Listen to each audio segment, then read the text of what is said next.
अस्सलाम वालेकुम। मेरा नाम मोहम्मद वकार अतीक है और मेरा ताल्लुक कनेक्ट रियल एस्टेट से है। उम्मीद है आप सब लोग खैर आफियत से होंगे। अच्छा, आप कई क्यूरीज आती हैं मलिर एक्सप्रेस वे से रिलेटेड। देखिए, हमारा मेन काम जो है वो डीएचटी कराची और बेहडोम कराची का है। सेल परचेज का हमारा काम है और इसके साथ साथ हम लेडीज का तौर पे एम्ब्रॉयडरी का काम करते देते हैं। तो उससे रिलेटेड कोई क्यूरी हो तो आप हमसे रब्ता कर सकते हैं।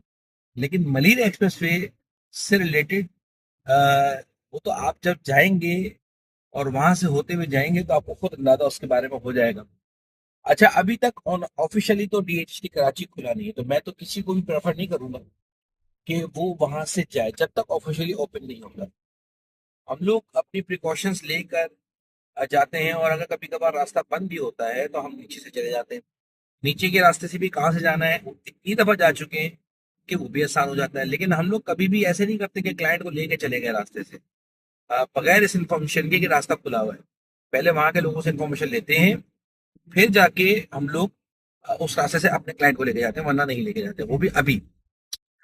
अच्छा, अब आप मुझे फोन कर रहे हैं इस सिलसिले में कि भी माली एक्सप्रेस वे खुला है कि नहीं खुला, हमने जाना है। तो भाई मुझे कैसे पता चलेगा कि अभी खुला है कि नहीं खुला? हो सकता है कुछ जब जाते हैं उस वक्त तो खुला होता है, कुछ फिनिशिंग का काम वहां चल रहा है, उसकी वजह से अगर रास्ता बंद कर दिया तो कौन जिम्मेदार है इसका? और तो जब तक माली एक्सप्रेस वे का रास्ता ओपन नहीं हो जाता, मेरा ख्याल है उस वक्त तक इस रास्ते से नहीं जाना चाहिए। पहली बात तो यहाँ खत्म हो जाती है। सेकंड, अच्छा, अब एक और बात बड़ी अहम है, वो ये बात अहम है कि पार्टियां भी फोन कर रही हैं कि वकार भाई 30 तारीख को तो ये खुल जाएगा। भाई अल्लाह जाने खुलेगा नहीं खुलेगा, 30 को खोले, उसके 15 दिन के बाद खोले, उससे 10 दिन पहले खोले, अल्लाह बेहतर जानता है। तो हमें तो इससे कोई फर्क नहीं पड़ता। तो कहते ही है कि जनाब 30 तारीख को खुल रहा है तो ऐसा करते हैं कि यार हमें 10 तारीख की पेमेंट टाइम पे ना कुछ ले दें, यानी कि फारग तरीन फॉर्म। कहते हैं कि हमें 10 तारीख तक लेके दे दें और फिर लेके भी दे दें और बेच भी दीजिएगा। तो भाई अगर लेके देना तो मैं खुद क्यों ना ले लूं? तो क्या मेरे पास 25-50 लाख रुपए नहीं है टोकन लगाने के लिए? मैं लगा देता हूँ भाई। तो कह रहे टोकन पे खेलेंगे, पीछे पेमेंट नहीं होगी। तो ये काम ना करें भाई, ज्यादती अपने साथ भी हमारे साथ भी। और पता लगे 30 तारीख को खुले ना खुले, 15 दिन लेट हो जाए तो हमें तो हमारे साथ पे तो कोई फर्क नहीं पड़ता कि 15 दिन लेट हो या महीना लेट हो या 20 दिन लेट हो या 10 दिन पहले खुल जाए। हमें इससे कोई फर्क नहीं पड़ता, हमारे साथ पे मेरी साथ पे। लेकिन अगर आप टोकन लगा लोगे भाई तो क्या कर रहे हो आप? थर्ड इंपॉर्टेंट बात, भाई ये स्विच या ये बटन नहीं है मली एक्सप्रेस में कि ये ऑन हुआ और अगले दिन ही जो है वो 20 लाख की चीज 30 लाख की हो जाएगी। It's a process. And user यहाँ से ट्रेवल करेगा डीएचटी कराची और बहरेडोम कराची, जिससे यकीन ही नहीं है कि ये बनेगा। पहली बात तो ये महीने भर में खुलने जा रहा है, उसको यकीन ही नहीं है। जब वो यहाँ से जाएगा तो उसे यकीन आएगा और फिर जाके वो फ्यूचर प्लानिंग करेगा, यानी कि वो लेट होगा। और जब वो लेट होगा, लेट एंट्री लेगा, तो वो ऊपर की प्राइस में परचेज भी करेगा। तो जो एंड यूजर होता है वो जब परचेज करता है तब रेट बढ़ते हैं। फेज 8 में भी ऐसा ही हुआ है। पहली स्टोरी मेरी ये थी कि मलिर एक्सप्रेस पे कंप्लीट होगा, रेट बढ़ेगा। सेकंड जो चीज हमारी इसको रन करेगी ना वो है फेज 8 से कंपैरिजन। ये बात ध्यान में रखिएगा कि अब इसका बढ़ने का ताल्लुक सारा का सारा फेज 8 से होगा, क्योंकि इसकी कनेक्टिविटी जो है वो फेज 8 से है। और कनेक्टिविटी के साथ साथ ये एक ही प्रोजेक्ट का हिस्सा है। थर्ड इंपॉर्टेंट बात ये है कि हमारी रिलायबिलिटी या हमारा एक जो ट्रस्ट है वो डीएचटी कराची के साथ है। और हमने पास्ट में देखा है, लोगों ने 60-60 साल पहले, 50-50 साल पहले डीएचए में प्लॉट्स लेकर उन्होंने नफा कमाया है और वो रख कर बैठे रहे।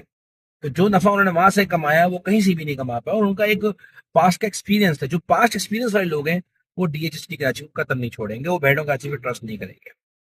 बेहलेटॉन इज अ डिफरेंट थिंग, वो ऑन ग्राउंड है, डेवलप्ड है, रह सकते हैं आप, वो उसका बाय एरिया अलग है, इसके बारे में भी हम बहस नहीं कर सकते। फिलहाल अभी हम ये बात करते हैं कि भाई ये एक स्विच या बटन नहीं है कि इसको हमने ऑन ऑफ किया और अगले दिन ही जो है वो 1 करोड़ की चीज 2 करोड़ की हो जाएगी। It's a process. नया नाजाबाद में भी इट टुक टाइम, 6 महीने लग गए थे। ये आपका इसके खुलने के बाद, फ्लाईओवर खुलने के बाद 3 महीने तक तो लोग, नेगेटिव लोग, जो बदतमीज लोग हैं, वो बातें करते रहे। और कि भाई क्या फर्क पड़ गया, क्या नहीं फर्क पड़ा, बातें करने वाले बातें करते रह गए और काम करने वाले काम कर गए। जिनकी इन्वेस्टमेंट थी वो इन्वेस्टमेंट कर गए, वो नफा कमा गए। और इसी तरह से टीएचए सिटी में भी होगा। देखिए, एक मेरे पास बायर था, 4 करोड़ रुपए में प्लॉट ढूंढ रहा था, इधर डिफेंस सीटों में, कोस्टल सीट्स में। अ, आज 8 करोड़ रुपए में भी उनको अच्छा प्लॉट 500 गज का नहीं मिल रहा। सोचिए आप इस बारे में। तो एलिमिनेट हो गया वो खत्म हो गया, डीएचए उसके लिए खत्म हो चुका है। 3.5 करोड़ वाला जो प्लॉट था कोस्टल स्ट्रीट्स पे, या 3.5 करोड़ वाला 300 गज का प्लॉट था साहिल पे, वो खत्म हो चुका है। उसको 100 गज का प्लॉट भी नहीं मिलेगा डीएचए में। खत्म हो गया ना वो।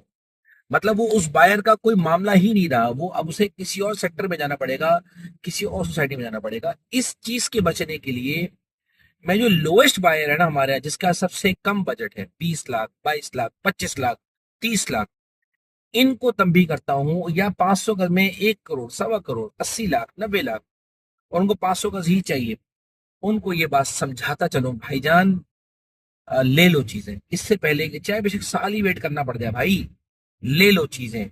क्योंकि अगर ये हाथ से निकल गई तो फिर आपके हाथ से सोसाइटी चली जाएगी, या सोसाइटी के साथ साथ कैटेगरी चली जाएगी। कम से कम 500 गज की, देखो ना, आज भी 90 लाख से कम में आपको अच्छा प्लॉट 27 में भी नहीं मिलता, 500 गज का बेरेटाउन कराची में।